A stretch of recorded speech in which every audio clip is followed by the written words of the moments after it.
My name's Cadence Schreiner.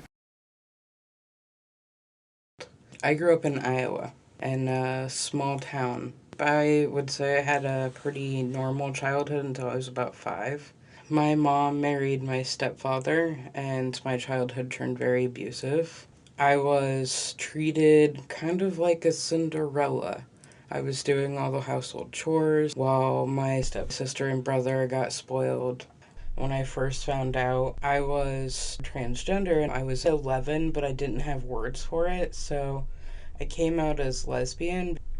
When I was 14, though, I started looking online and found the word transgender, and I was like, oh, that fits me. It was hard, especially in high school, because everybody was getting bullied that was LGBT at my high school. My little brother, I told him when I first found out, and he was like, oh, well, you've always been my big brother. This isn't anything different. I needed to get away from my family.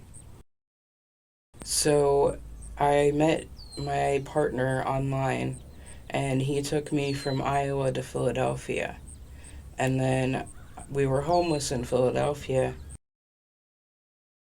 It was scary, but more annoying than anything. If you ever slept outside, bugs are calling on you. And it's also scary. Philadelphia is a very scary place to be out on the street. I guess I'd say I'm an artist of all sorts, and I'm very expressive about who I am. I draw comics, I just draw everything. I work with almost every media known to man.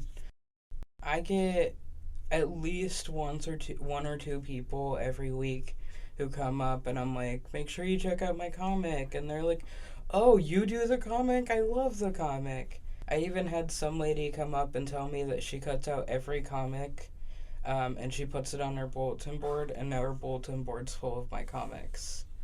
I feel proud of myself. My parents tried very hard to subdue my voice. So when I got out and I could talk and be a voice for one step away, I realized that I didn't have that voice. So in my life, I had to re-find my voice. And finally, I stood up and I was like, you know what? I'm going to fight back because nobody is going to bring me down anymore. I want to be the voice for people who don't have a voice because I know what it's like not to have one. Hang in there because it's got to get better. And it might get worse, but eventually it will get better.